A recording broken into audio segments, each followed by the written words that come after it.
Assalamualaikum dan kembali bertemu dalam MHI pembuka hari untuk hari Isnin hari ini yang bermaya dan juga ceria.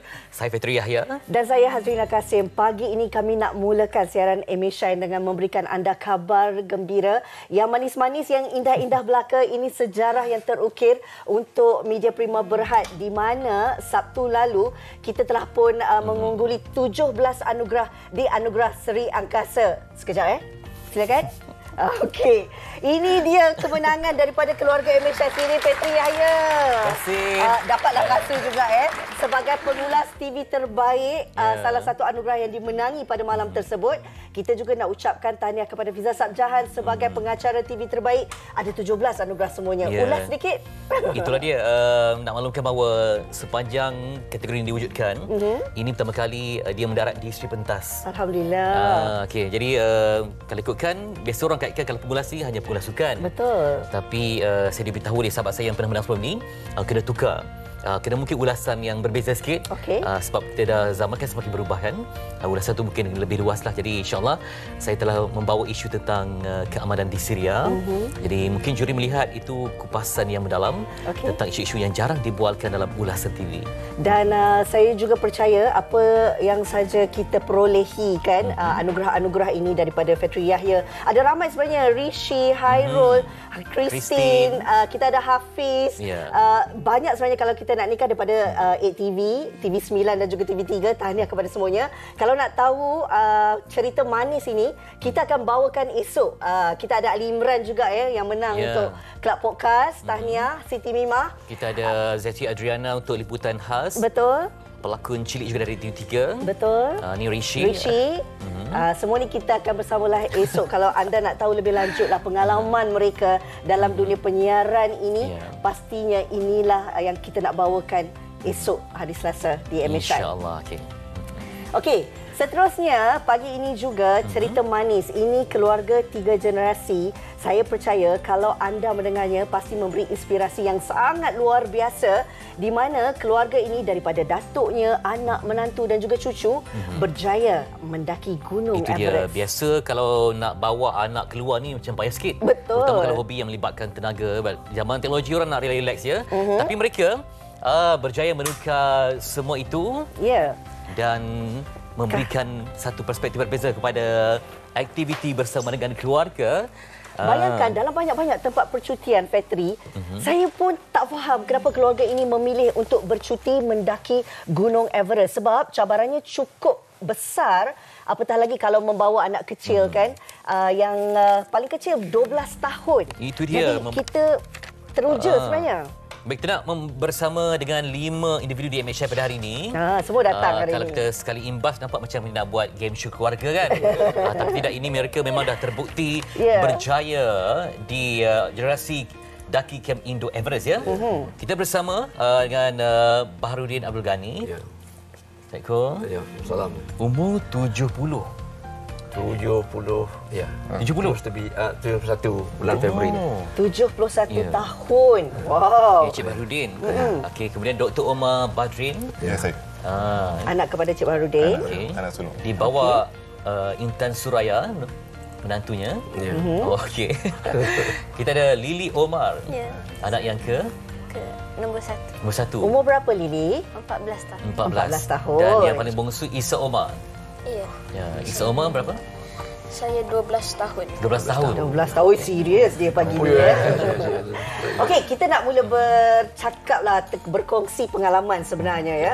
Yang pertama, kita nak tahu daripada Dr. Baharudin ataupun Dr. Omar sendiri, mana datang idea nak mendaki Gunung Everest itu sebagai satu percutian? Itu panjang cerita itu. Okey, kita pendekkan. Tapi kita mulakan idea itu datang lebih kurang setahun sudah. Setahun sudah kawan anak saya ada pergi ke sana dan dia kata why not yang kita boleh pergi. Jadi dia telah mengesyorkan saya pergi sekali dan semua keluarga. Jadi saya kata tunggu dululah. 6 bulan kemudian baru saya memberi keputusan pergi. Pengalaman sebelum ni seorang tentera ke apa? Pengalaman. Pengalaman kami sebenarnya 2 tahun sudah kami berlima mendaki Gunung Kinabalu. Memang minat lah. Jadi DNA ataupun DNA dia. gelora mendaki ni daripada siapa kan? Datuknya. Saya mungkin. Okey. Jadi masa muda tu banyak kerja apa mungkin ada kaitan dengan saya ialah dua bidang lah. Yang pertama saya pensyarah universiti selama 15 tahun. Itu saya pergi ke private sector lah. Sampai pencin. Baik, Dr. Omar. Actually macam bapa saya cerita 2 years ago kita orang pergi ke Gunung Kinabalu tu as a family. So dari situ rasanya macam benda yang susah lagi best untuk dibuat, especially kalau buat together. Selepas rakan kerja pun telah buat ekspedisi ke Everest Base Camp, so kami pun mengambil peluang untuk study dulu dan kemudian since semuanya masih semua sihat, bapaknya pun alhamdulillah masih sihat, so kita plan untuk daki juga together lah. Kan dia punya perjalanan tu kan, route tu berapa jam keseluruhan untuk sampai ke Berapa so 70 km ya. 50 jam. 50 jam Untuk 7 hari. 50 jam. 7 hari baru sampai. 70 km. 7 hari lah baru sampai ke Everest. Itulah saya percaya sebab doktor kan atuknya pun golongan intelektual kan, memahami risiko semua kan. Tapi semua orang kalau boleh dia jarang untuk libatkan anak. Terutama bakal doktor ni. Serius je dia ya. Macam mana untuk kebersamaan tu, memang nak bersama tapi biasanya orang tinggal di bawah-bawah je kan. Tapi ni bawa sekali ikut sekali.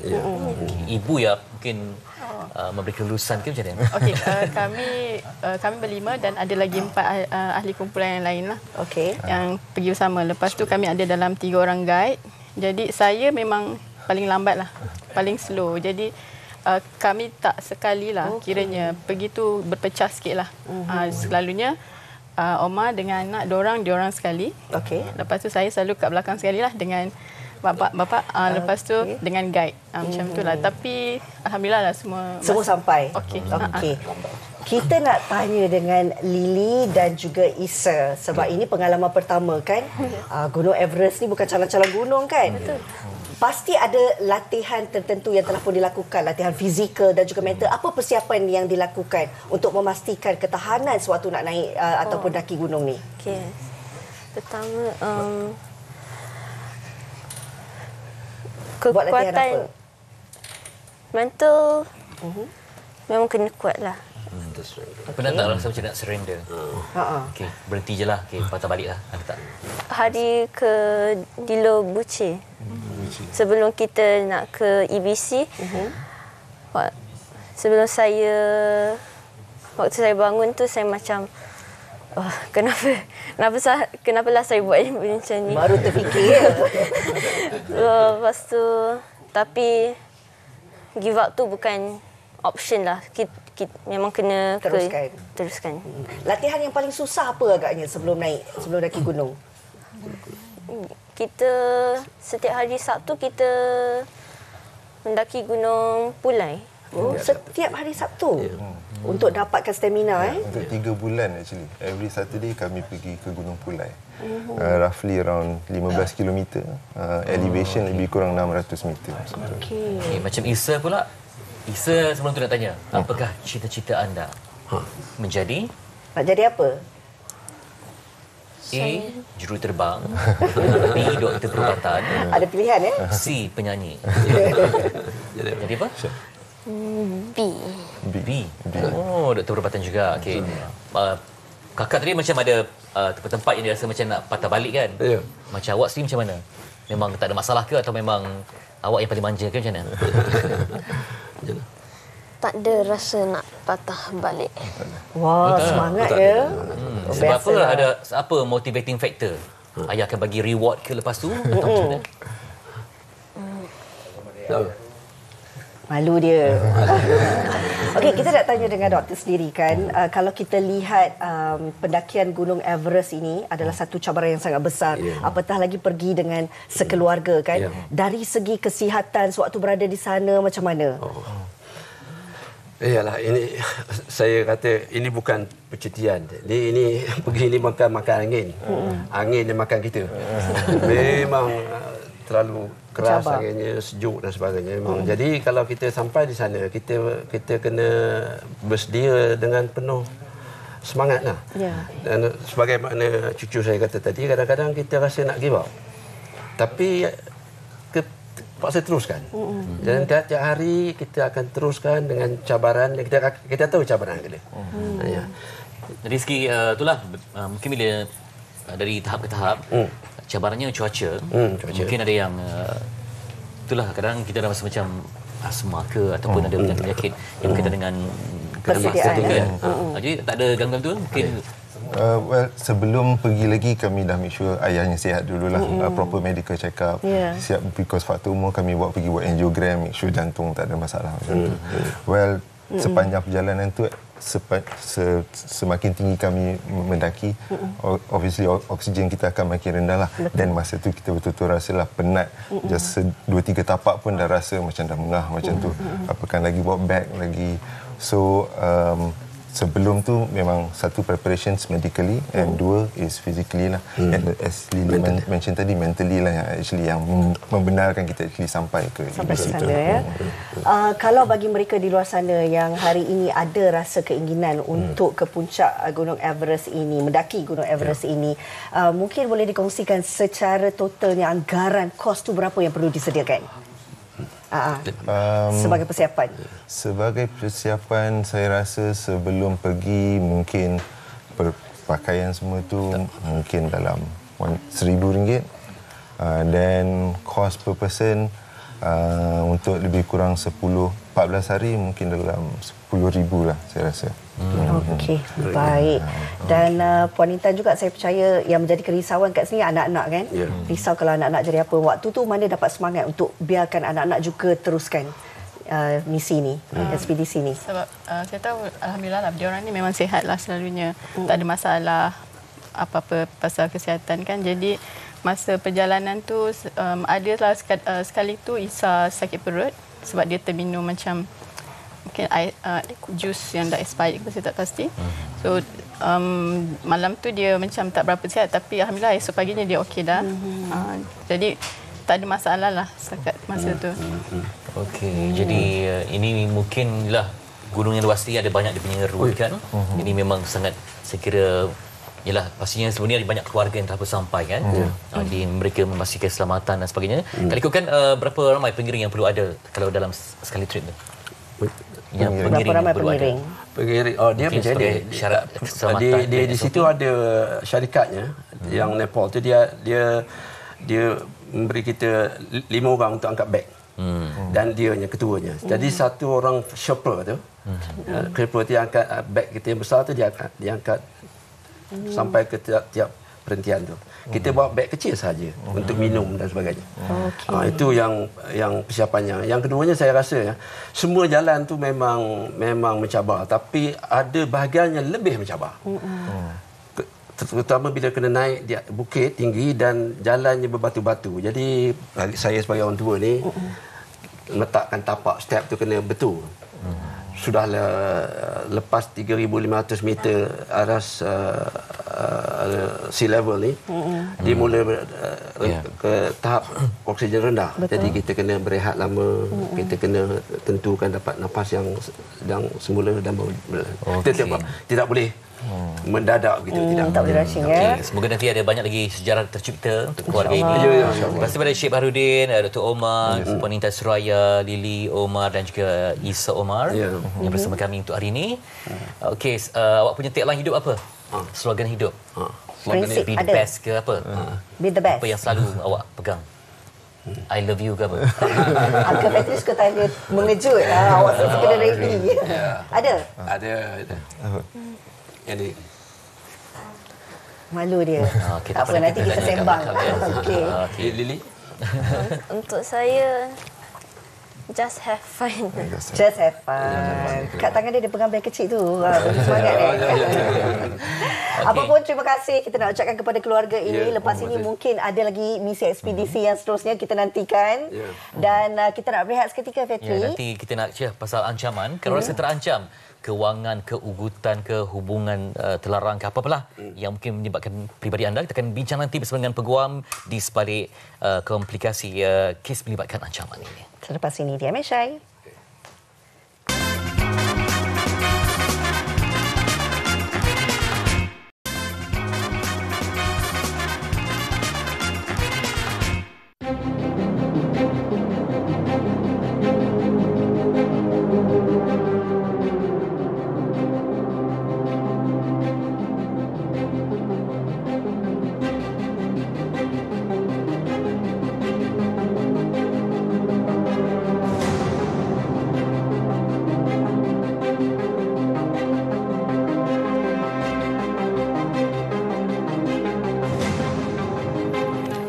Baik, apa yang kami paparkan sebentar tadi itu adalah antara beberapa bentuk ancaman yang berlaku dalam negara kita. Jadi, jika situasi ini berlaku kepada anda, mungkin anda ingin tahu apakah mungkin hak kita sebagai mangsa yang berdepan dengan ancaman ini, apa yang perlu kita lakukan?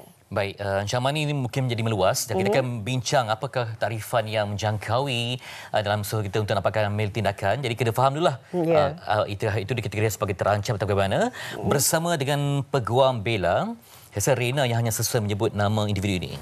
Kenapa ya? Sebab nama Rina. Okey, kita bersama sebenarnya nak mengalulukan kehadiran Cik Reda Abdah Subri. Peguam bela kita pada pagi ini akan mengupas berkenaan dengan ancaman atau ugutan ini. Selamat pagi. Selamat pagi. Cik Reda. Terima kasih kerana menjemput saya ke studio pada pagi ini. Terima kasih kerana bersama kami pagi ini. Okey, silakan. Kita nak melihat kepada takrifan ancaman dan ugutan. Sekarang orang mungkin membuat laporan tapi mungkin tak sampai ke spesifikasi maksud ancaman dan ugutan yang diterima. Mungkin dalam konteks undang dapat diterangkan tuan? Okey, secara mudahnya ancaman atau ugutan ini kalau dalam konsep mempertahankan diri, ianya melibatkan satu perbuatan ataupun beberapa perbuatan, siri perbuatan yang secara munasabahnya atau secara logiknya menimbulkan ketakutan pada mangsa. Yang si penyerang ini akan mencederakan mangsa pada ketika itu atau pada masa yang terdekat. Itu konsep ancaman atau ugutan dalam konteks mempertahankan diri. Kalau kita lihat kan, ada pelbagai bentuk ancaman ataupun ugutan, sama ada serangan itu secara lisan ataupun ugutan ataupun menggunakan benda-benda tajam. Kita nak tahu kiranya kita berhadapan dengan situasi ini, apakah yang boleh kita lakukan yang kita nak tahu hak kita sebagai mangsa, Tuan Rida? Okey.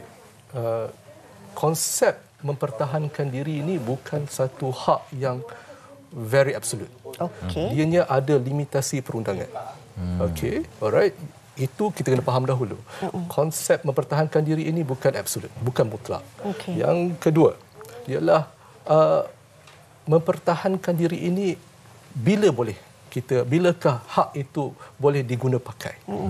Okey. Yang pertama, hak ini boleh diguna pakai apabila ancaman itu berlaku. Dan yang kedua, apabila mangsa tidak dapat melarikan diri, tidak ada peluang untuk melarikan diri.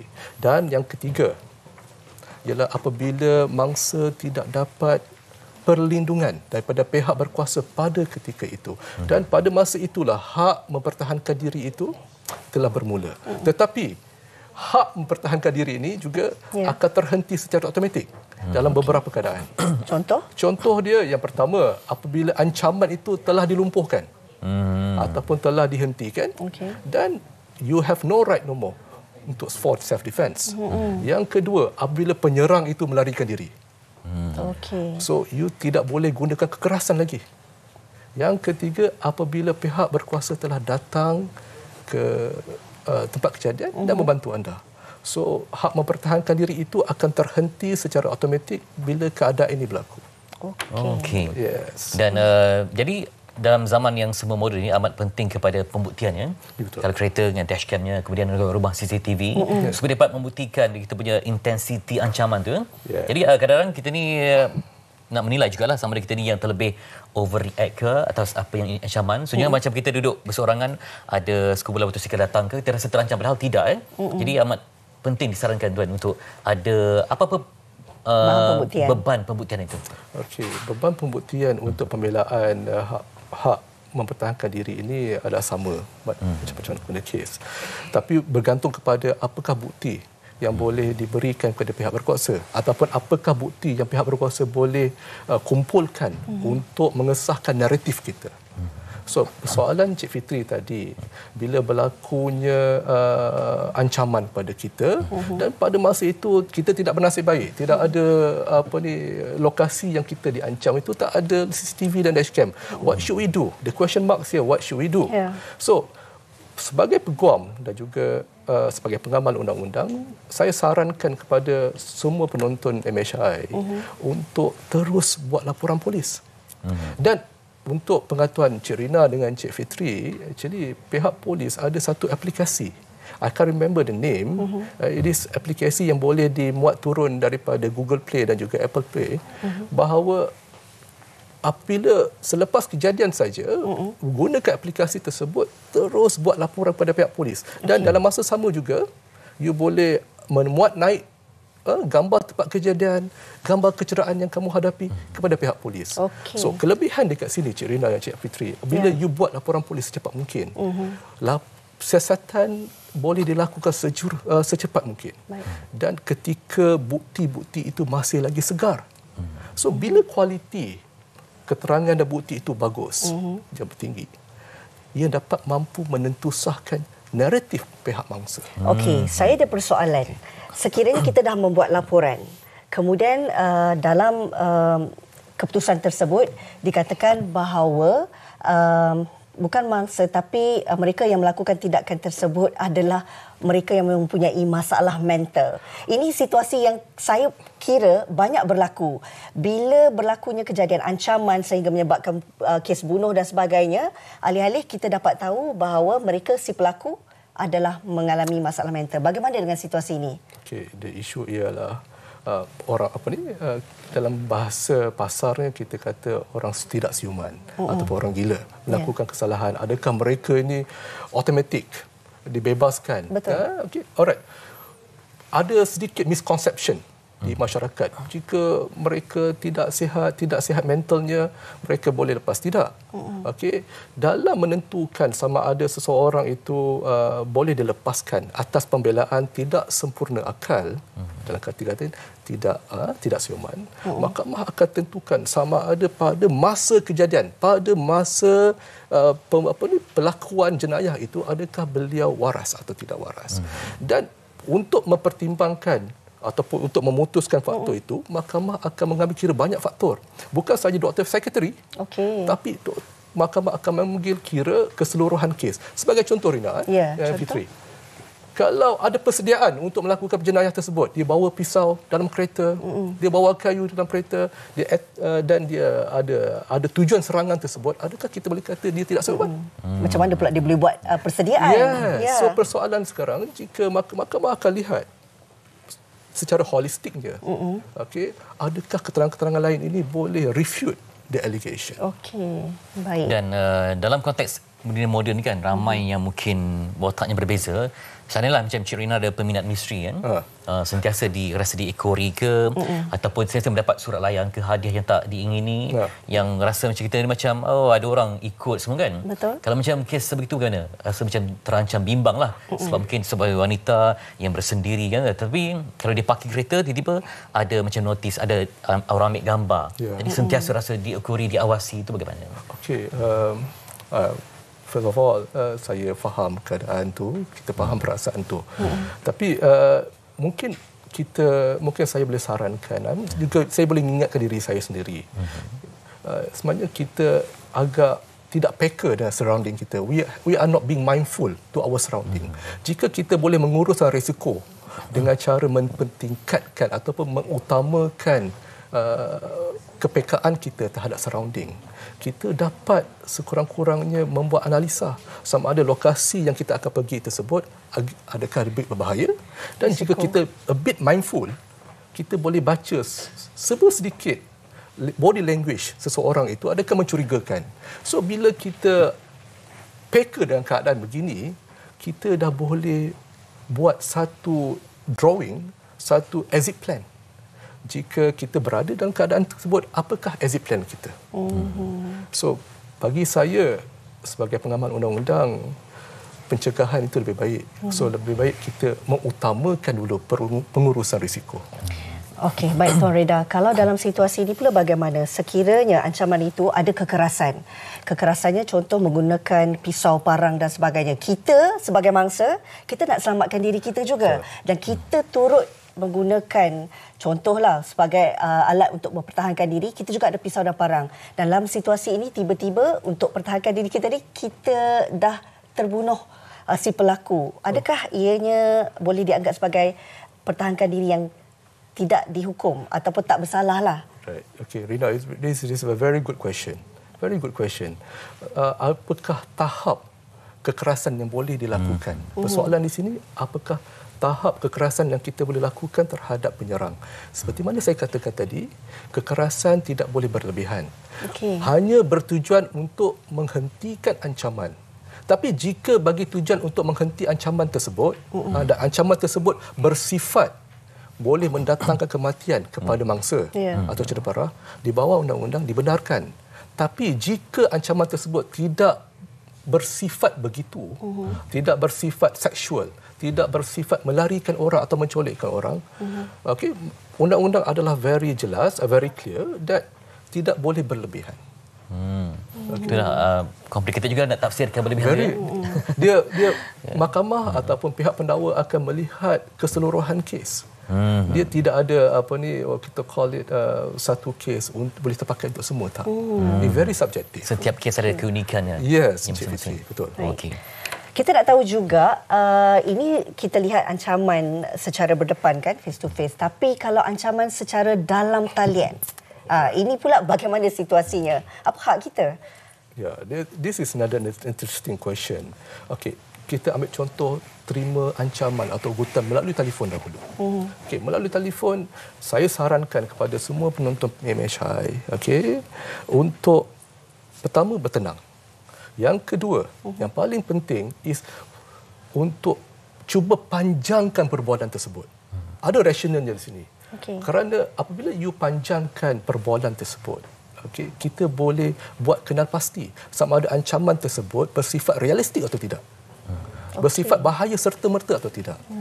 Itu yang pertama. Yang keduanya, kita dapat mengenal pasti, okey, sekurang-kurangnya siapakah pemanggil tersebut.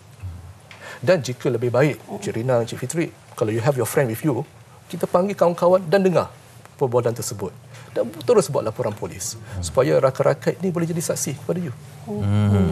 Okey. Betul lah, dalam kes yang kalau ketiadaan saksi itu yang paling susah kali untuk mengiyakan kita punya pengesahan tu. Ya, ada kebenaran tu. Ada kebenaran tu.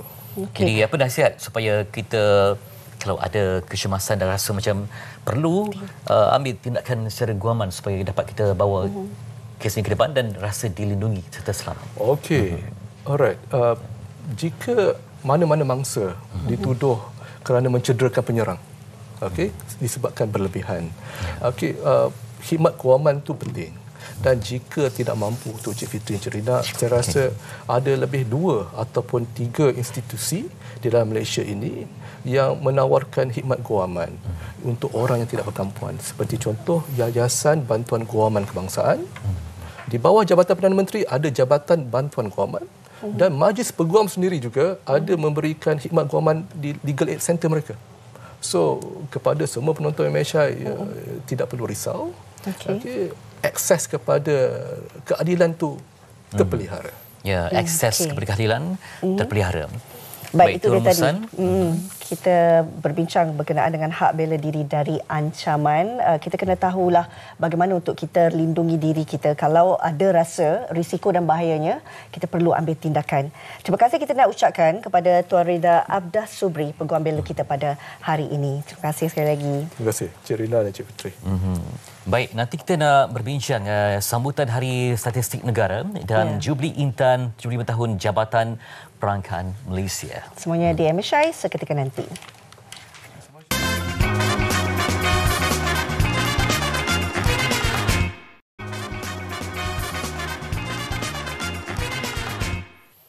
Baik, kembali semula di MSI dan kita dah fokus kepada sambutan Hari Statistik Negara dan Jubli Intan 75 tahun Jabatan Perangkaan Malaysia bersama dengan Datuk Seri Dr. Muhammad Uzir Mahidin. Beliau sebagai Ketua Perangkawan Malaysia Jabatan Perangkaan Malaysia. Terima kasih Datuk Seri. Terima kasih. Baik, usia yang cukup matang 75 tahun. Jadi mungkin dapat Datuk Seri ceritakan latar belakang sambutan Hari Statistik Negara dan ulang tahun Jubli Intan ke-75 untuk Jabatan Perangkaan Malaysia. Silakan. Terima kasih Saudara Fitri. Assalamualaikum warahmatullahi wabarakatuh. Salam sejahtera para pendengar sekalian. Jadi untuk makluman, tahun ini kita satu tahun yang amat istimewa. Jabatan Perangkaan Malaysia ditubuhkan pada tahun 1949, 75 tahun yang lalu. Jadi tahun inilah tahun Jubli Intan, penubuhan perkhidmatan statistik. Dan setiap tahun juga kita menyambut Hari Statistik Negara setiap 20 Oktober. Dah kita sambut 7-8 tahun dan untuk tahun ni dia lebih besar lagi lah sebab bersekali dengan 75 tahun penubuhan Jabatan Perangkaan Malaysia. So dalam hubungan ini kita boleh melihat bagaimana semenjak 1949 telah begitu banyak statistik yang telah pun dihasilkan oleh orang-orang terdahulu. Yang kita lihat 1949 masa itu penubuhan itu di zaman British lagi lah. Jadi di zaman British itu telah pun menekankan kepentingan rekod keeping, yang mana masa itu dikira tentang corak-corak perdagangan dan sebagainya lah. Dan perubahan evolusi perkhidmatan statistik itu berterusan sehingga sekarang dan melangkaui perkara-perkara yang dulu kemungkinan di peringkat makro saja. Tetapi kita sekarang telah pun berjaya menghasilkan statistik untuk orang ramai membuat keputusan. Yang selalu saya katakan bagaimana kita boleh menghasilkan statistik yang boleh kita kata empowering the people to make decision. Baik, bila sebut tentang data ni tadi, Datuk saya sebutkan, data ni adalah permata juga senjata yang menjadi indikator penting lah kepada kekuatan sebuah negara. Jadi apa peranan Dozen dalam meraihkan sambutan kali ini? Mungkin ada benda yang nak diceritakan kepada masyarakat tentang barangkali kekuatan dan apa mungkin kebudayaan yang ada. Jadi kalau kita lihat dari segi bagaimana dosa memainkan peranan dalam era yang diperlukan semasa sekarang terutamanya, kita perlu pastikan bahawa maklumat yang dihasilkan, yang dikumpulkan, yang akan memberi kesan kepada orang ramai itu dilaksanakan secara proporsional dan ianya dihasilkan ke tahap yang membolehkan keputusan itu dari segi kejituan keputusan pelaksanaan program itu berkesan.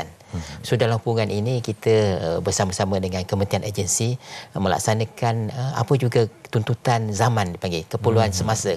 Antaranya sekarang kita baru di peringkat akhir pelaksanaan banci pertanian yang kita tahu sektor pertanian negara adalah sektor yang perlu kita angkat ke tahap yang lebih tinggi kerana kita mengalami masalah global, pengeluaran makanan semakin berkurangan disebabkan oleh cuaca, sebabkan urbanisasi dan juga peningkatan permintaan sebab peningkatan sektor pelancongan dan sebagainya lah.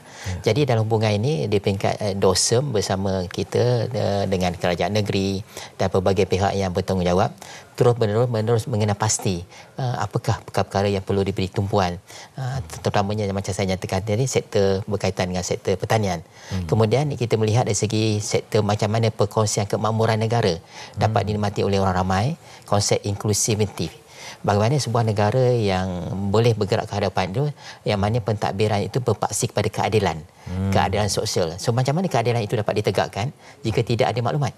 So di kawasan mana yang memerlukan penumpuan yang lebih, yang misalnya dia punya kehidupan itu berbeza dengan satu kawasan bandar dan sebagainya. Kalau DOSEM terus-menerus hanya mengeluarkan berpaksi kepada central theorem kan, statistik bentuk purata makro negara. Jadi pemanasan denyut nanti rakyat itu terhimpun dalam satu angka yang begitu 360 degree. So kita perlukan angka-angka yang dekat dengan rakyat. So dalam hubungan inilah kami menginsafi tentang kepentingan statistik untuk memperkasakan rakyat, untuk membuat keputusan dan juga mengurangkan jurang pelbagai dimensi ekonomi dan sebagainya, termasuklah jurang gaji dan upah, jurang potensi. Misalnya Cik Saudara Fitri, untuk kita zaman sekarang kita tahu kita kena pastikan misalnya accessible kepada maklumat itu penting. So menjadi tanggungjawab dosen untuk melihat adakah kita sudah cukup ICT penetration di kawasan mana. Sebagai perangkawan, cara melihat perubahan zaman. Kita pernah melalui fasa tanpa teknologi kan. Sekarang ni digitalisasi. Jadi kekuatanlah semua perangkawan disuruh barangkali diberikan latihan untuk sesuai dengan zaman, kena upgrade skill. Betul. Kena sesuai dengan keadaan semasa dalam keadaan sekarang berbanding saya bermula berkhidmat tahun 90 ataupun sebelum tu kan, cabaran memang tinggilah Saudara Fitri. Maknanya ketepatan dan juga kepantasan. Kalau kita lihat dia punya speed sekarang memang lain macam. Apa yang mungkin 2-3 bulan baru dia akan cepat obsolete. Jadi banyak data-data yang diperlukan semakin meningkat. Ekspektasi daripada semua pihak semakin meningkat. So dalam hubungan ini menjadi tanggungjawab kami di dosa memastikan we are ready. So antaranya kita meningkatkan kita punya human capital kita, skill kemahiran, penggunaan teknologi, menggunakan kaedah pengambilan data, menggunakan slide image. Maknanya tidak saja bergantung pada konvensional yang selalu kita dengar banci kan. Kita collect kompo dari rumah ke rumah. So kita gunakan kaedah misalnya e-sensor, e-survey. So data-data yang berbentuk data pentadbiran juga kita tingkatkan penggunaannya supaya maklumat-maklumat yang berbentuk more frekuensi itu dapat kita tingkat hasilnya. Kalau dulu mungkin cukup kita keluarkan angka-angka berbentuk tahunan. Tetapi kalau kita lihat ekonomi bergerak laju kan, dinamik. So kita nak supaya, kalau kita tahu dulu zaman Great Depression, resesi dulu kalau misalnya berlaku resesi lama baru nak pulih. Kerana kita tak ada maklumat. Tapi bila sekarang kita berlaku resesi, akan ada satu signal warning akan diberikan oleh statistik, akan berlaku perkara yang tidak diingini. Jadi kerajaan boleh peruntukkan satu inisiatif membolehkan stimuli package dilaksanakan. Dan berapa peruntukan yang diperlukan. Jadi statistik juga memaklumkan berapa ramai yang akan terkesan dan sebagainya. Penting untuk kemakmuran sebab dia memang data is new oil lah. Betul. Sangat tepat sekali. Baik, tentang sambutan hari statistik ini yang akan berlangsung pada 20 Oktober telah pun berlalu. Kemudian akan ada lagi saya tengok macam di Ceruk Tok Kun. Apa mungkin banyak pengisian di kawasan luar bandar pula. Seperti saya nyatakan tadi, sambutan Hari Statistik Negara secara resminya berlangsung 20 hari bulan setiap tahun. Cuma yang istimewa untuk tahun ini kita melaksanakan Jubli punya sambutan Jubli Intan. Jadi kita laksanakan mulai 31 Oktober hingga 3 November, yang mana tahun ini kita pilih upacara kemuncak itu dilaksanakan di negeri Pulau Pinang. Jadi kita mulakan misalnya pada 31 Oktober kita akan ada forum perdana yang akan dilaksanakan di UiTM Pematang Pau. Jadi kepada masyarakat setempat yang ingin pergi secara fizikal boleh memaklum kepada kami untuk masuk ke dalam Dewan Besar UiTM, dan juga akan dipancarkan secara langsung melalui RTM dengan kerjasama dengan kementerian-kementerian dan juga pihak JAKIM lah. Dan sementara itu kita juga ada aktiviti-aktiviti yang paling besar 2 hari bulan, peluncuran sambutan Jubli Intan ni yang akan akan diluncurkan oleh Yang Amat Perdana Menteri sendiri, yang mana pada ketika itu akan kita dengar beberapa perkara tentang kepentingan statistik yang perlu diketahui oleh rakyat. Dan yang paling penting kita akan juga luncurkan pada hari itu satu indikator baru kepada rakyat, iaitu indikator kos sara hidup untuk seluruh daerah, yang mana kita ada 160 daerah. So kita akan lihat bagaimana statistik itu memerihalkan apakah corak perbelanjaan yang diperlukan untuk menjalani kehidupan wajar di satu kawasan. Ianya akan memberi kesan untuk pelaksanaan apa juga polisi-polisi yang akan dilaksanakan berteraskan data setempat. Ini antara perkara yang akan dilancarkan. Dan juga buat pertama kali juga JAWSEM akan mengeluarkan pengukuran KDNK daerah. Sebelum ini kita ada KDNK negara kan, kita ada negeri, kita tak ada lagi KDNK daerah. So buat pertama kali dalam sejarah negara akan ada pengukuran kekuatan ekonomi sesebuah daerah itu yang kita kenali sebagai KDNK daerah. Seterusnya kita ada aktiviti-aktiviti berkaitan komuniti, yang ada kita ada mini carnival, aktiviti gotong royong, pertandingan memasak. Kita ada wayang pacak Ada? Juga ada pertandingan berwarna, pertandingan gubahan dan sukaneka kenderaan rakyat. Kemudian kita ada aktiviti kebudayaan jugalah. Kita ada persembahan tarian, wayang kulit, tarian Borneo pun ada, tarian Singa pun ada. Ini antaranya daripada orang kata talent-talent daripada Dosem lah. Kita meraihkan tu dalam berbentuk berbagai DMZ. Persembahan silat pun kita ada, tarian India pun ada, persembahan Bhangra pun ada. Kemudian aktiviti kecerdasan. Jangan lupa pada 3 hari bulan terbuka pada orang ramai, kita ada larian 7.5 kilometer. Tak nak buat 75 kilometer jauh sangat. 75 tak, kita buat 7.5 saja. Aktiviti e-sport pun ada dan juga aktiviti berkaitan sukan rakyat dan juga banyak aktiviti yang akan dilaksanakan. Jadi dengan tadi disebutkan cabaran semasa ni, apa yang akan menjadi saya kira motivating factor kepada semua perangkawan nak sesuaikan dengan tuntutan zaman, ekspektasi daripada masyarakat dan juga negara sendiri, macam mana mereka ni harus kuat dalam menghadapi cabaran? So dalam konteks bernegara sekarang, kita boleh nyatakan kehidupan itu perlu dipandu dengan data. So dengan data yang jitu menyebabkan kehidupan keselesaan dapat dinikmati. Menjadi satu inspirasi dan motivasi pada jabatan bila kita lihat bahawa orang-orang yang sepatutnya mendapat nikmat kemakmuran itu, kita kena pasti jika mereka di kalangan yang tidak bernasib baik. So kita ada kajian tentang kemiskinan. Kita ada kajian-kajian tentang happiness punya kajian. Jadi dengan kajian-kajian yang berbentuk human behavior ini yang kita angkat kepada negara, kementerian agensi tadi akan bertindak balas lah. Contoh tadi bila kita laksanakan banci pertanian, kita boleh dapati betapa banyaknya peluang-peluang sektor pertanian untuk dimajukan. Cuma kita kena maklumkan kepada pihak yang berkaitan apakah produktiviti dan kaedah penggunaan pertanian itu bertepatan dengan masa ataupun tidak. Bagaimana di satu kawasan dia punya produktiviti tinggi, manakala kawasan-kawasan tertentu produktiviti yang kurang, apa kelemahan, adakah logistik dan sebagainya. Jadi bila kami melaksanakan tugas tanggungjawab itu, kami akan merasakan akhirnya rakyat seluruhnya akan mendapat manfaat bila sistem sekuriti makanan itu dapat diurus dengan baik. Maknanya generasi akan datang tidak ada masalah tentang pembekalan makanan. So perkara ini menyebabkan anggota-anggota jawatan sentiasa melihat kerja-kerja yang dilaksanakan itu akan mendapat manfaat direct kepada orang ramai. So perangkawan ini memang sistematik lah kan orangnya. Dia kena teratur. Tidak ada ikut framework, dia tidak boleh angka itu, dia peringkat international. Kita ada komuniti global supaya tanda arah sesuatu tasik itu konsisten untuk menarik para pelabur dan sebagainya. Sekali mungkin dapat Sri Wawaraka barangkali anda dapatkan maklumat di mana dan juga mungkin akhir sekali mencanangkan tentang sambutan dan juga Jubli Intan ini. Jadi kepada orang ramai yang ingin bersama-sama menyertai forum sambutan kita punya Jubli Intan ini, kita mengharapkan boleh menyertai kalau yang berdekat dengan Pulau Pinang tu, kawasan utara sebagainya, kalau kebetulan bercuti dan sebagainya boleh pergi, dan maklumat lanjut boleh didapati daripada portal DOSM di osm.jw.my dan juga melalui kita punya sosial media. Kalau Google aja DOSM, boleh nampaklah apakah aktiviti-aktiviti yang patut dilakukan. Dan kepada yang telah menyertai, saya ucap sabar dan tahniah kepada para pelajar universiti yang mengikuti pertandingan datathon, dan juga kita ada pertandingan tadi lupa ada debat statistik akhir yang akan berlangsung di UiTM pada hari Jumaat depan. Itu dia Datuk Seri Dr. Muhammad Uzairin Mahidin, Ketua Perangkawan Malaysia, Jabatan Perangkaan Malaysia, bercakap tentang sambutan Hari Statistik Negara dan juga Jubli Intan 75 tahun Jabatan Perangkaan Malaysia. Yang membenarlah seorang perangkawan ni bila bercakap mereka punya yang keluar tu semua data-data saja ya. InsyaAllah. Untuk mencerminkan bagaimana perangkawan inilah aset untuk kemakmuran negara. Terima kasih banyak-banyak. Sama-sama. Nanti kita akan bersama dengan Reina, difahamkan akan terus nanti bersemangat untuk promosikan satu yang indah di November yang akan datang. Terus bersama kami di MHI Malaysia hari ini.